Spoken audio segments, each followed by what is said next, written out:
दोस्तों, आज मैं आपके सामने 2021 में रिलीज हुई एक जबरदस्त मलयालम सस्पेंस थ्रिलर मूवी को लेकर आया हूँ, जिसका नाम आप स्क्रीन पर देख सकते हैं। ये मूवी 3 लोगों की गुमशुदगी से शुरू होती है, लेकिन धीरे धीरे इसमें 5 लड़कियों के मर्डर की कहानी भी जुड़ जाती है, जिसकी जांच एक इंस्पेक्टर और उसके असिस्टेंट के हाथ में होती है। पर जैसे जैसे वो इस केस में आगे बढ़ते हैं, ये केस भूल भुलैया की तरह उन्हें बार बार एक ही पॉइंट पर लाकर खड़ा कर देता है। लेकिन उसके बाद आखिर में जो वजह सामने आती है, वो सभी के होश उड़ा देती है। और दोस्तों, मैंने खुद इतनी मूवीज को कवर किया है, लेकिन इसमें जो क्लाइमेक्स की डिटेल्स दिखाई गई हैं, उसने मेरे भी रोंगटे खड़े कर दिए। खैर, अब आगे कोई भी स्पॉइलर दिए बिना शुरू करते हैं आज की ये एक्सप्लेनेशन। लेकिन आगे बढ़ने से पहले मेरी आपसे रिक्वेस्ट है कि इस वीडियो को लाइक और चैनल को सब्सक्राइब करना मत भूलना। तो कहानी की शुरुआत होती है केरल से, जहां हम पलक्कड़ जिले के एक बहुत ही सुंदर गांव को देखते हैं। अब वहां हमें श्रीकांत नाम के एक पुलिस अधिकारी को दिखाया जाता है, जो शहर का डीएसपी था। अब यहाँ हमें पता चलता है कि श्रीकांत के सीनियर अधिकारी ने उसे एक बेहद मुश्किल केस सुलझाने के लिए सौंपा है। दरअसल उसके सीनियर ने भी इस केस को सुलझाने की पूरी कोशिश की थी, लेकिन वो सफल नहीं हो पाए। श्रीकांत विभाग का सबसे तेज और होशियार पुलिस अधिकारी है, इसलिए उसके सीनियर अधिकारी ने फैसला किया कि श्रीकांत ही इस केस को सुलझा पाएंगे। अब सीनियर अधिकारी पर इस केस को सुलझाने का भारी प्रेशर बनने लगता है, इसलिए वो श्रीकांत को अनऑफिशियली तरीके से इस केस को सुलझाने का आदेश देते हैं, और वो भी सिर्फ 2 दिनों के अंदर। इस तरह अब श्रीकांत को किसी भी तरह इस केस का सुराग ढूंढना होगा, क्योंकि उसके पास महज 2 दिनों का समय है। आगे वो सीनियर श्रीकांत से कहते हैं कि अगर तुमने ये केस सॉल्व नहीं किया तो ये मेरी जिंदगी का पहला अनसॉल्व केस बन जाएगा और मेरी बदनामी भी होगी। तो श्रीकांत जवाब देता है कि सर, आप चिंता ना करें, मैं इसको सॉल्व करने की पूरी कोशिश करूंगा। और इतना कहकर वो कॉल काट देता है। इसके बाद हमें उस केस के बारे में बताया जाता है। तो यहाँ हमें लैपटॉप पर 3 लोगों की फोटोज दिखाई जाती हैं। ये 3 इसी इलाके से एक के बाद एक अचानक गायब हो गए थे। ये बीच वाला शख्स एक नेता है, जो आगामी चुनाव का कैंडिडेट भी है, और उसका नाम जेवियर है। वहीं बाकी दोनों लड़कों की बात करें तो वो उसके करीबी दोस्त हैं। इस तरह अब जेवियर जैसा बड़ा पॉलिटिशियन होने के नाते इस केस पर प्रेशर बनने लगता है, जिस वजह से सबको जल्दी ही सोल्यूशन चाहिए। अब अगले सीन में श्रीकांत अपने असिस्टेंट अधिकारी अभि के साथ इस केस पर डिस्कस करते हुए दिखते हैं। अब इस मिसिंग केस की सस्पेक्ट लिस्ट में सबसे ऊपर रॉय का नाम होता है, जो कि जेवियर की विपक्षी पार्टी का पॉलिटिशियन है। श्रीकांत सोचता है कि चुनाव नजदीक है, इसलिए शायद रॉय ने जेवियर को किडनैप करवाया होगा। यही सोचते हुए अब वो अनऑफिशियली तरीके से रॉय को पूछताछ के लिए बुलाता है। फिर थोड़ी देर बाद हम देखते हैं कि रॉय वहां पहुंचता है। फिर जब श्रीकांत उससे पूछताछ करता है तो रॉय कहता है कि सर, मुझे आपको कितनी बार बताना पड़ेगा, मैंने आपके सीनियर को भी बता दिया था कि मेरा इस केस से कोई लेना देना नहीं है और मुझे कुछ नहीं पता। लेकिन चुनाव के पास होने की बात कहते हुए श्रीकांत कहता है कि उसके गायब होने से तुम्हें फायदा होगा, इसलिए शक की सुई तुम्हारे ऊपर घूम रही है। पर तभी इसी बात का हवाला देते हुए रॉय कहता है कि सर, वही तो कह रहा हूँ, चुनाव पास में है और ऐसा करके लोग मेरे ही बारे में बुरा सोचेंगे ना कि यह काम मैंने ही किया होगा। जबकि सच तो ये होगा कि उस जेवियर ने खुद ही अपने आप को कहीं छुपा कर रखा होगा, ताकि उसे सहानुभूति के तौर पर वोट मिल जाएं। और जब वो बाद में बाहर निकलेगा तो इनडायरेक्टली बोलेगा कि मेरे दुश्मनों ने मुझे पकड़ कर रखा था। यानी इसमें उसकी विपक्षी पार्टी यानी मेरी पार्टी का नाम आएगा, जिससे मैं ये चुनाव हार जाऊंगा। तो अब बताइए, इसमें मेरा फायदा कैसे है? इसीलिए सर, प्लीज बिना ठीक से जांच के मुझे बार बार मत बुलाइए, मुझे चुनाव की तैयारी करने दो। अब श्रीकांत को भी उसकी बातें ठीक लगती हैं, पर आखिर में वो कहता है कि ठीक है सर, लेकिन जेवियर के बारे में कोई छोटी सी जानकारी भी हो तो मुझे बताओ, जिससे मुझे इस केस को सॉल्व करने में मदद मिल सके। तो ये सुनकर रॉय बताता है कि हाँ, एक बात है, लेकिन पता नहीं ये आपके काम आएगी या नहीं। वो कहता है कि इस इलाके में लक्ष्मी विलास नाम का एक स्कूल है, जो कोई सरकारी प्रॉपर्टी नहीं है, लेकिन फिर भी कुछ दिन पहले एक बड़े बिजनेसमैन ने जेवियर को पैसे देकर इसे तोड़ने का प्लान बनाया था। असल में वो लोग उस स्कूल को गिराकर वहाँ एक शॉपिंग मॉल बनाने की तैयारी में थे, जिसके लिए वो उस स्कूल की कमेटी के मेंबर्स को धमकाते और डांटते थे। पर उसके बाद क्या हुआ क्या नहीं, ये मुझे नहीं पता। फिर जाते हुए रॉय कहता है कि सर, आगे से ध्यान रखिएगा, अगली बार शक करके मुझे मत बुलाना, क्योंकि इससे मेरी इमेज खराब होती है। लोगों को लगता है कि मेरी पुलिस से कोई सेटिंग चल रही है, जबकि दूसरों को लगता है कि मेरे ऊपर कोई केस है जिसके लिए मुझे पुलिस बार बार बुला रही है। अब कुछ देर के बाद श्रीकांत को उसकी एक दोस्त मिलने आती है, जहां बातचीत के बाद श्रीकांत उससे लक्ष्मी विलास स्कूल के बारे में पूछता है। तो वो दोस्त बताती है कि वो लक्ष्मी विलास नाम के ट्रस्ट से चलने वाला स्कूल था, इसीलिए उसका नाम ये रखा गया था। वो स्कूल असल में गरीब लड़कियों के लिए फ्री में पढ़ाई करवाता था, लेकिन फिर बाद में कुछ लोग नेतागिरी की ताकत दिखाकर उसे बंद कराने की कोशिश कर रहे थे, पर वहाँ के स्टूडेंट्स ने इसके खिलाफ जोरदार आंदोलन किया, इसलिए कुछ नहीं हो सका। और इस तरह से ये जानकारी देकर वो दोस्त वहाँ से चली जाती है। तभी श्रीकांत का असिस्टेंट अभी कुछ लेकर आता है और कहता है कि सर, ये चीज मुझे जेवियर के घर के बाहर मिली। असल में आज उसका बर्थडे था, तो शायद कोई उसे गिफ्ट के तौर पर छोड़ गया था, जिसके बाद परिवार वालों ने इसे पुलिस स्टेशन में जमा कर दिया, पर उन्हें ये पता नहीं था कि इसे कौन लेकर आया था। इसके बाद जब पुलिस ने उसे खोला तो उसके अंदर से एक बड़ा टाइल का टुकड़ा निकला, जिस पर कब्र का निशान बना हुआ था और साथ ही उस पर जेवियर का नाम पता सब लिखा हुआ था, जैसे किसी की कब्र पर लिखा होता है। ये देखकर श्रीकांत समझ जाता है, ये आदमी हमें संकेत दे रहा है कि वो जेवियर की कब्र बना रहा है, यानी कोई प्लानिंग करके उसे मारने वाला है। इसका मतलब ये कोई साधारण मिसिंग का केस नहीं है, बल्कि किसी मास्टरमाइंड का काम है। अब श्रीकांत अभी से पूछता है कि क्या तुम उस स्कूल से जुड़े हुए किसी आदमी को जानते हो, जैसे कोई टीचर, मेंबर या वर्कर? तो अभी फौरन कहता है कि हाँ सर, मैं वहाँ काम करने वाले एक पियून को जानता हूँ। तो श्रीकांत उसे फौरन उस पियून को कॉल करने को कहता है। फिर फोन पर वो पियून बताता है कि उन पॉलिटिशियंस ने स्कूल हथियाने की पूरी साजिश रची थी। ऊपर से वो एक पुराना स्कूल था, इसलिए उसका कोई बड़ा सपोर्टर नहीं था जो उन लोगों के खिलाफ खड़ा हो सके। वो कहता है कि जेवियर के लोग चुपके से उस स्कूल की जमीन को बिजनेसमैन को बेचने वाले थे और उनका वहाँ पर एक शॉपिंग मॉल बनाने का प्लान था। अब श्रीकांत पूछता है कि अच्छा ये बताओ कि वो बिजनेसमैन कौन है जो उसे लेना चाहता था, क्या तुम्हें उसके बारे में कुछ पता है? तो पियोन कहता है कि सर, वो कोई अकेला नहीं था, बल्कि कई लोग थे, लेकिन उस काम के लिए डायरेक्ट वो लोग वहाँ नहीं आए थे। बस मैं एक लोकल में रहने वाले बिजनेसमैन को जानता हूँ जो उनके साथ इस काम में शामिल था। अब श्रीकांत उस पियून से उस बिजनेसमैन की डिटेल्स ले लेता है और तुरंत उसके घर पर जाता है। वहाँ वो उससे स्कूल गिराने वाली घटना के बारे में पूछता है, तो बिजनेसमैन चुपचाप कबूल कर लेता है कि जेवियर और उसके दो दोस्तों ने मुझसे 50 लाख रुपए लिए थे ताकि वो इसके लिए गांव वालों को मना ले। साथ ही उन्होंने कहा था कि स्कूल पुराना है, इसलिए उसको हटाने में गांव का विकास होगा और किसी का कोई नुकसान नहीं होगा। उन्होंने ये बात इस तरह से की थी कि मैं भी उस प्रॉपर्टी की खरीद में शामिल हो गया था। इस तरह उस प्रॉपर्टी पर सभी का कब्जा लगभग पूरा हो गया था, लेकिन आखिर वक्त पर स्टूडेंट्स ने वहां आंदोलन शुरू कर दिया और वो बच्चे वीडियोस बनाकर सोशल मीडिया पर डालने लगे, जिससे वो स्कूल जल्दी ही वायरल हो गया और उस पर कब्जा करने वाली खबर एकदम से चारों तरफ फैल गई। फिर वायरल होने की वजह से वो खबर सरकार तक पहुंच गई, जिसके बाद हम सभी लोगों के पास नोटिस आया और आखिर में वो जगह सरकार के पास चली गई। इसके बाद हमने जेवियर और उसके दोस्तों से पैसे वापस लेने के लिए उन्हें बहुत ढूंढा, क्योंकि वो काम नहीं हो पाया था, पर वो हमें कहीं नहीं मिले और बाद में पता चला कि वो गुम हो गए। लेकिन सर, मुझे लगता है कि वो कहीं गुम नहीं हुए, बल्कि अंडरग्राउंड हो गए हैं, क्योंकि उनके पास हमारा इतना पैसा है, इसलिए वो गायब होने का नाटक कर रहे हैं। अब ये सब कुछ जानने के बाद श्रीकांत सीधा उस स्कूल के पियून के पास जाता है। वो उससे मिलता है और उससे स्कूल के स्टूडेंट्स ने जो आंदोलन किया था उसके बारे में पूछने लगता है। अब इस पर वो पियून कहता है कि हाँ सर, असल में शुरुआत में 5 लड़कियों ने मिलकर ये आंदोलन शुरू किया था। उन्होंने बहुत ही चालाकी से ये सब कुछ वीडियोस शूट किए थे और फिर उन्हें ऑनलाइन वायरल कर दिया, जिसकी वजह से ही कोई कुछ कर नहीं पाया। स्कूल की उन लड़कियों का एक सपना था कि वो हमेशा समाज की सेवा करेंगी, अन्याय के खिलाफ लड़ेंगी। तो श्रीकांत उससे कहता है कि तुम मुझे उन लड़कियों के पास ले चलो, मैं उन लड़कियों से सीधी बात करना चाहता हूँ। अब इस पर पियून उदास हो जाता है और सिर झुका लेता है। फिर इसका कारण पूछने पर वो कहता है कि सर, पता नहीं कैसे, लेकिन कुछ महीने पहले स्कूल आते वक्त उनकी नाव नदी में डूब गई और वो सब लड़कियां मर गई। वो कहता है कि वो 5 लड़कियां जहां भी जाती थी वो हमेशा साथ रहती थी और इसी बीच उनके साथ ये हादसा हो गया। अब ये बात सुनकर श्रीकांत के होश उड़ जाते हैं, क्योंकि इस तरह लड़कियों का इस केस से जुड़ा होना और इस तरह आखिर में उनकी डूबने से मौत होना, ये किसी साजिश का हिस्सा मालूम पड़ रहा था। फिर वो कहता है कि क्या तुम मुझे किसी ऐसे इंसान के बारे में बता सकते हो जो उन लड़कियों के बारे में मुझे और डिटेल्स बता सके। तो पियून श्रीकांत को एक लड़की का नंबर देता है जो उन 5 लड़कियों के साथ रहती थी और उनकी सहेली थी।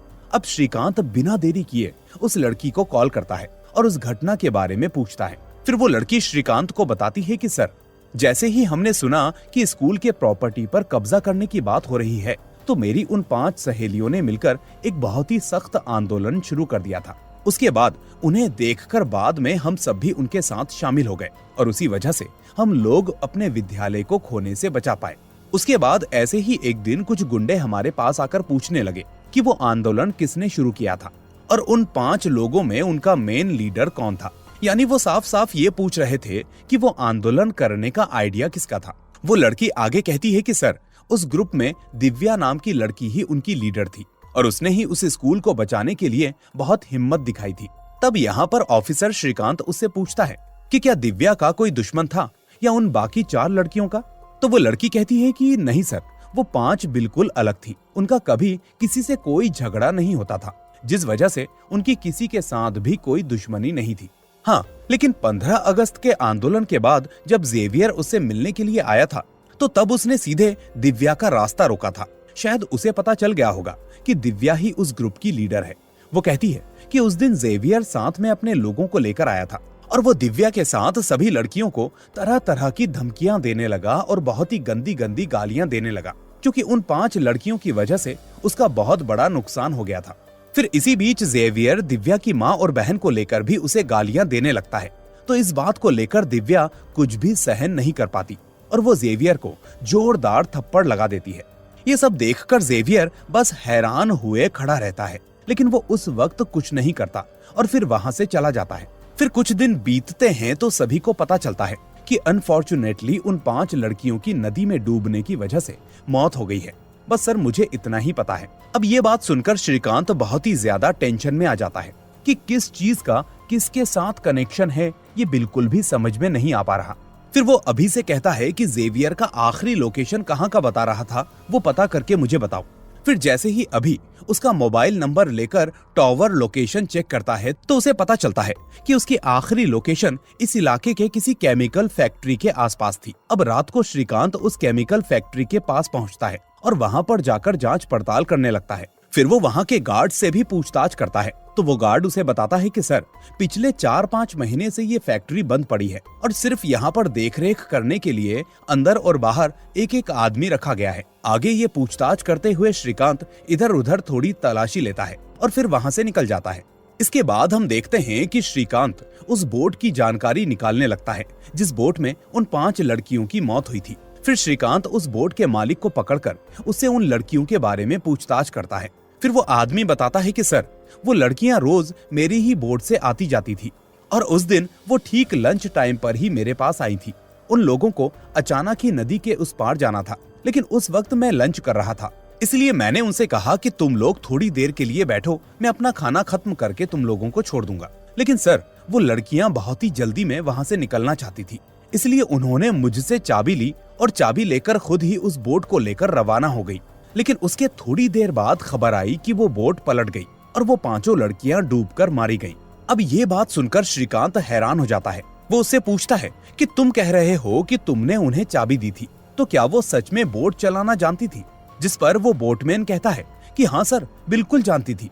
इससे पहले भी मैंने उन्हें कई बार ऐसे भेजा था, लेकिन कभी कोई हादसा उनके साथ नहीं हुआ। पर हम देखते हैं कि बोटमैन की बातें श्रीकांत को कुछ अजीब सी लगती हैं। उसे ऐसा लगता है कि इसमें जरूर कुछ गड़बड़ है, इसलिए अब वो जेवियर और उसके दोस्तों की फोटो दिखाकर उससे पूछता है कि क्या तुम इन्हें जानते हो? तो अब जेवियर की फोटो देखने के बाद उस आदमी के तो एक्सप्रेशंस ही बदल जाते हैं। अब थोड़ा डर के साथ वो श्रीकांत से कहता है कि सर, ये लोग हमारे इलाके के पॉलिटिशियन जेवियर और उसके दोस्त हैं, लेकिन सुना है कि ये लोग कहीं गायब हो गए हैं और अभी तक इन तीनों की कोई खबर नहीं है। अब ये बात सुनकर श्रीकांत थोड़ा सोचते हुए उससे कहता है कि हाँ, ये तीनों पहले गायब थे, लेकिन अब पुलिस ने उन्हें पकड़ लिया है और फिलहाल वो मेरे कब्जे में हैं और उनसे पूछताछ चल रही है। इतने में श्रीकांत उसे डराते हुए कहता है कि यहाँ एक दिक्कत है, वो लोग मुझे कुछ और ही कह रहे थे, लेकिन तुम कुछ और, तो सच बताओ कि बात क्या है? लेकिन वो आदमी डरते हुए कहता है कि सर, सच यही है और मैं इससे ज्यादा कुछ नहीं जानता। पर तभी श्रीकांत को गुस्सा आ जाता है और वो उसे अब धमकाते हुए कहता है कि तुम मुझे पूरा सच बताओ, वरना हम तुम्हें ऐसी 3rd डिग्री देंगे कि जिंदगी में तुम ना कभी उठ पाओगे और ना कभी बैठ पाओगे। अब श्रीकांत का ऐसा रूप देखकर वो बोटमैन गिड़गिड़ाते हुए सब कुछ मान जाता है और फिर वो उसे सच बताते हुए कहता है कि जी सर, उस दिन वो लड़कियां मेरे पास आई थी, लेकिन उनसे पहले जेवियर मेरे पास आया था। फिर उन लोगों ने मुझे कुछ पैसे दिए और धमकाते हुए बोले कि जब वो लड़कियां आए तो तुम खाना खाने का नाटक करना, ताकि वो लड़कियां बोट लेकर खुद ही आगे निकल जाएं। तो सर, बस मैंने वैसा ही किया, इसके अलावा मुझे कुछ नहीं पता। अब ये बातें सुनने के बाद श्रीकांत समझ जाता है कि एक साथ 5 लोगों की मौत कोई आम मौत नहीं है। लेकिन अगला सवाल ये था कि अगर जेवियर और उसके लोगों ने उन लड़कियों को मारा होगा तो आखिर अब जेवियर कहाँ है?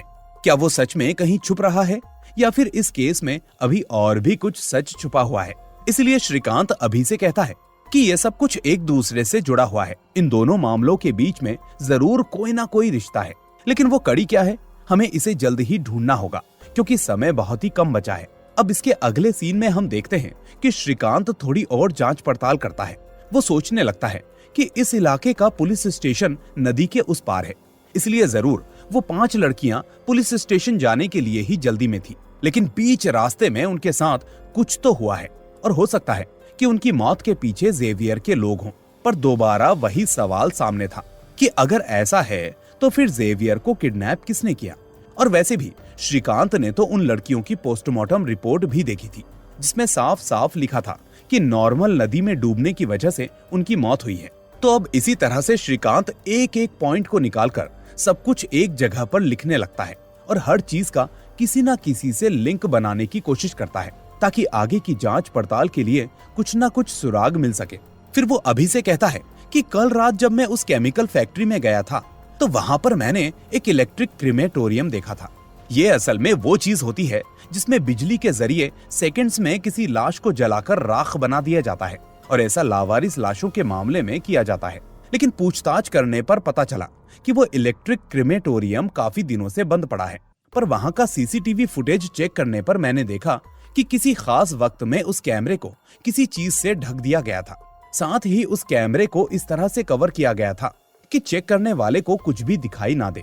और ये बात 1-2 बार नहीं बल्कि 3 बार हुई है। इसके बाद मैं उस आदमी से भी मिला जो उस क्रीमेटोरियम को देखता है, लेकिन उस वक्त वो बहुत ही नशे में था और उसके कमरे में कई सारी महंगी शराब की बोतलें पड़ी थी। अब उसकी ऐसी हालत को देखकर ये तो समझ में आ गया था कि उसके लिए ये सब कुछ करना नामुमकिन था।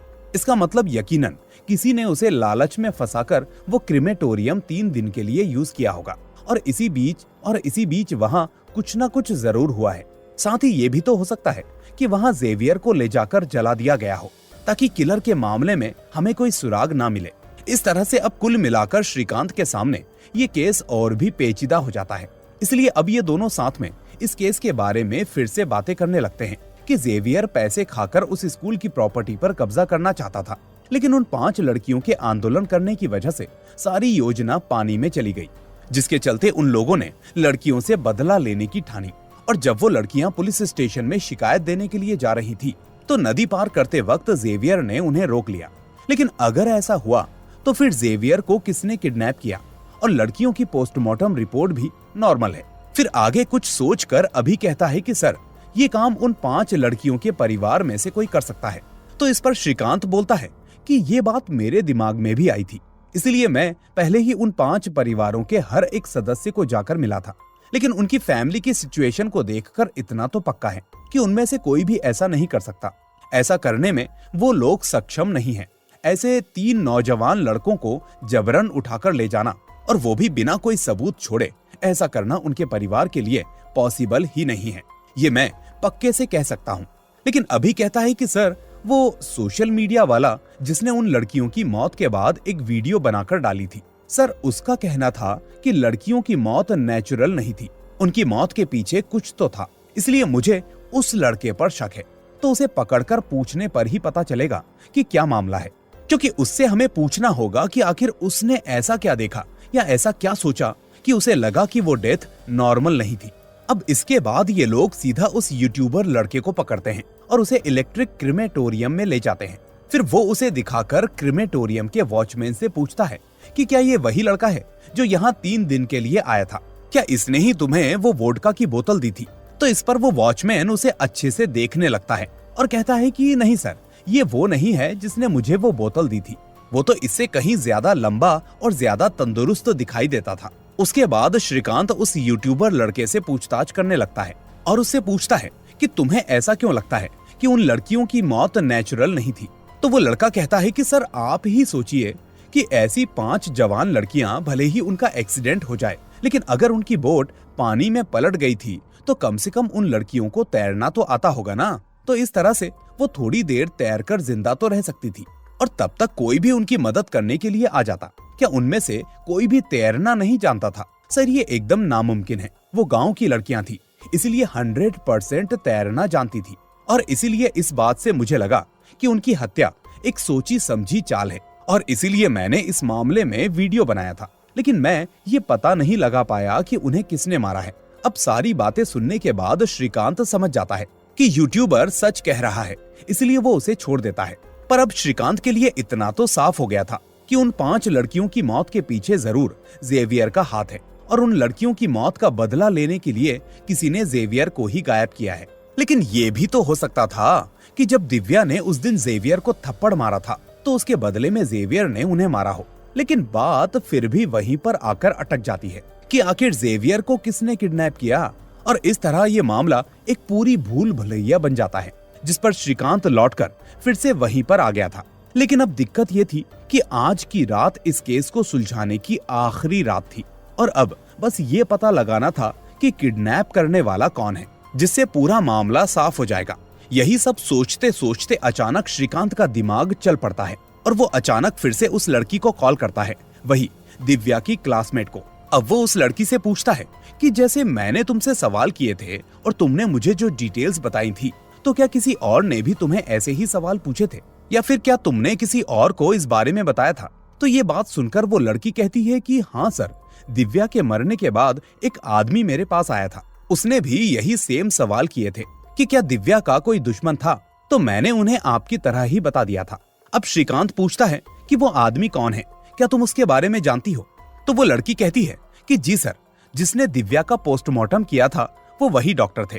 अब घूम फिरकर श्रीकांत को उस डॉक्टर पर ही शक होने लगता है, क्योंकि इतना सब कुछ होने के बावजूद भी पोस्टमार्टम रिपोर्ट कैसे नॉर्मल हो सकती है। वो समझ जाता है कि जरूर इस सब के पीछे उसी फॉरेंसिक डॉक्टर का ही कोई ना कोई हाथ है। इस तरह से अब श्रीकांत इस केस के बारे में सोचने लगता है। लेकिन तभी अचानक उसके मोबाइल पर किसी अनजान नंबर से मैसेज आता है। उस मैसेज में साफ लिखा हुआ था कि श्रीकांत, अगर तुम जेवियर के मामले में कोई भी जानकारी लेना चाहते हो तो अभी थोड़ी देर बाद गेट के पास आ जाओ। अब मैसेज के आते ही गेट के बाहर कोई जोर जोर से कार का हॉर्न बजाने लगता है, तो श्रीकांत फौरन उसे पकड़ने के लिए जल्दी से दौड़ता है। लेकिन जब तक वो वहां पहुंच पाता तब तक वो गाड़ी वहां से जा चुकी थी। पर इसी बीच श्रीकांत उस गाड़ी का नंबर नोट कर लेता है। लेकिन तभी श्रीकांत को उस गेट के पास कुछ कागज लटका हुआ दिखाई देता है, जो वही अनजान आदमी ने उसके लिए छोड़कर गया था। फिर वो कागज लेकर श्रीकांत अंदर चला जाता है। साथ ही साथ वो अपना लैपटॉप लेकर उस गाड़ी का नंबर सर्च करता है। उस गाड़ी के नंबर के हिसाब से वो गाड़ी किसके नाम पर रजिस्टर है, ये देखकर वो उस आदमी के बारे में पता लगा सकता है। तो यहाँ पर उसे पता चलता है कि वो गाड़ी किसी और की नहीं बल्कि उसी पोस्टमार्टम करने वाले डॉक्टर यानी राकेश माधवन की थी। अब जल्दी से श्रीकांत उस कागज को खोलकर देखता है जो राकेश वहां पर छोड़कर गया था, और वो कागज असल में कुछ और नहीं बल्कि उन 5 लड़कियों की असली पोस्टमार्टम रिपोर्ट थी। और इसी के साथ राकेश माधवन ने एक खत भी लिखा था। उसमें लिखा था कि श्रीकांत, मैं जानता हूँ तुम बहुत ही ईमानदार और समझदार पुलिस ऑफिसर हो और शायद तुमने अब तक ये ढूंढ निकाला होगा कि इसके पीछे मैं हूँ, लेकिन जेवियर के लापता होने की असली सच्चाई शायद तुम नहीं जानते, जो मैं अब तुम्हें बताने वाला हूँ। इसलिए मैं तुम्हें जो भी बताऊंगा उसे सुनने के बाद तुम खुद फैसला करना कि मैं सही हूँ या गलत। और इस तरह से वो सारी कहानी उसे बताने लगता है। वो बताता है कि उन 5 लड़कियों की मौत के बाद जब उनके शव मेरे पास पोस्टमार्टम के लिए आए तब मैंने एक एक करके सभी का पोस्टमार्टम किया, और फिर जब मैं दिव्या नाम की लड़की का पोस्टमार्टम करने गया तब तक उससे पहले सभी लड़कियों की रिपोर्ट्स नॉर्मल थी, लेकिन उस दिव्या की रिपोर्ट अलग थी। और तब मुझे पता चला कि मरने से पहले उसके साथ बुरा सलूक किया गया था, यानी उसके शरीर में जो सीमन मिला था उसे जांचने के बाद तो मेरी सांसें ही थम गई, क्योंकि वो सीमन किसी इंसान का नहीं बल्कि किसी कुत्ते का था। साथ ही उस लड़की के शरीर पर कुत्ते के खरोंचने के निशान भी थे। तब यहाँ पर सारा मामला सामने आ जाता है। ये बात तब शुरू हुई थी जब दिव्या ने अपना स्कूल बंद ना हो इसके लिए आंदोलन करना शुरू किया था और इस वजह से जेवियर उस प्रॉपर्टी पर कब्जा नहीं कर पाया था। फिर उन्होंने जब उन लड़कियों को धमकाया तो दिव्या ने जेवियर को किसी बात पर थप्पड़ मारा था। तो इसी का बदला लेने के लिए जेवियर ने दिव्या को पकड़कर एक कुत्ते के सामने डाल दिया। फिर उसे वहां पर बांधा गया और उसके साथ वो गलत घटना हुई। अब रिपोर्ट देखने के बाद डॉक्टर राकेश के पैरों तले तो जमीन खिसक गई थी। लेकिन ये सब कुछ होने के बाद भी दिव्या वहां से जैसे तैसे भाग निकली थी और पांचों लड़कियां मिलकर नदी को पार करके पुलिस स्टेशन जाना चाहती थी। लेकिन जब ये बात जेवियर को पता चली तो जेवियर और उसके लोगों ने उन लड़कियों को पकड़कर नदी में डुबाकर खत्म कर दिया। डॉक्टर कहते हैं कि दिव्या के साथ ऐसा घिनौना अपराध हुआ है जिसे मैं पोस्टमार्टम रिपोर्ट में भी नहीं लिख सकता था, क्योंकि अगर मैं ऐसा करता तो मुझे पता था कि ये सब उसकी फैमिली बर्दाश्त नहीं कर पाती। लेकिन मैं मन ही मन सोच रहा था कि ऐसी मासूम लड़कियों के साथ जो दरिंदे ऐसी हरकत करते हैं उनको समाज में जीने का कोई अधिकार नहीं है। इसलिए धीरे धीरे करके मैंने उनके बारे में सारी जानकारी इकट्ठा कर ली और जब मुझे कंफर्म हो गया कि ये सब जेवियर और उसके दोस्तों ने ही किया है और उन तीनों ने ही मासूम लड़कियों को मारा है, तो फिर मैंने एक एक कर उनको पकड़ा और उसके बाद उस इलेक्ट्रिक क्रिमेटोरियम के चौकीदार को रिश्वत देकर मनाया और फिर उन तीनों को एक एक करके वहां पर जाकर बिजली के झटके देकर पूरी तरीके से खत्म कर दिया। मेरे लिए ऐसे लोगों का समाज में जीवित रहने का कोई भी मतलब नहीं है, जिंदा रहने का उन्हें कोई हक नहीं था। इसलिए मैंने उनके साथ वही किया जो वो लोग डिजर्व करते थे। पता नहीं तुम्हारा कानून उनके साथ क्या करता, लेकिन अगर मैं उनसे बदला नहीं लेता तो मेरी अंतरात्मा मुझे जीने नहीं देती। अब डॉक्टर कहता है कि जब ये बात मुझे पता चली तो मैं अंदर ही अंदर घुट रहा था, इसलिए मैंने उन लड़कियों को इंसाफ दिलाने के लिए ये सब कुछ किया। अब तुम ही बताओ यहाँ कौन गलत है और कौन सही। इस तरह अब उस चिट्ठी में यही सारी बातें लिखी होती है जिसे पढ़कर श्रीकांत के होश उड़ जाते हैं, क्योंकि आज तक उसने ऐसे केस को देखना तो दूर, सुनना तो दूर, ऐसे केस के बारे में सोचा भी नहीं था कि ऐसा भी कुछ होता होगा। अब उसके लिए भी सब कुछ साफ हो गया था, यानी डॉक्टर राकेश ने उन तीन दरिंदों को उनके किए की सजा दी थी ताकि उन लड़कियों को इंसाफ मिल सके। अब सब कुछ जानने के बाद ऑफिसर श्रीकांत की आंखों के सामने उन मासूम लड़कियों के चेहरे आते हैं, जिसके बाद उसका भी मन बहुत ज्यादा उदास हो जाता है और फिर काफी ज्यादा सोच विचार करने के बाद वो समझ जाता है कि अब उसे क्या करना है, क्योंकि भले ही डॉक्टर ने जो किया वो गलत था, लेकिन जो हैवानियत उन लोगों ने उन बच्चियों के साथ और खासकर दिव्या के साथ की थी उसके सामने वो कुछ भी नहीं था। इसलिए अब श्रीकांत अपने सीनियर ऑफिसर को कॉल करता है और उनसे कहता है कि सर मुझे माफ कर दीजिए, मैं ये केस सॉल्व नहीं कर पाया। पर तभी वो उसको हिंट देते हुए कहता है कि सर याद रखिए, कुछ केसेस ऐसे भी होते हैं जिन्हें हम कितनी भी होशियारी के साथ सॉल्व करना चाहें पर सॉल्व नहीं कर सकते। इसलिए ऐसे केसेस अनसुलझे ही रहें, यही बेहतर होता है, क्योंकि इससे हमारी हार नहीं होती बल्कि जीत ही होती है। इस तरह से श्रीकांत डॉक्टर को ना पकड़ते हुए इस केस को बंद कर देता है और इसी के साथ ये शानदार कहानी यहीं पर खत्म हो जाती है। तो आपको ये मूवी कैसी लगी मुझे कमेंट में जरूर बताना। साथ ही इस वीडियो को लाइक करके इसे अपने दोस्तों के साथ भी शेयर कर देना। लेकिन अगर आप नए हैं तो चैनल को सब्सक्राइब करके बेल आइकन भी दबा देना ताकि कोई भी वीडियो आपसे मिस ना हो। अब मैं आपसे मिलूंगा अगली ऐसी ही वीडियो में। Till then take care and thanks for watching.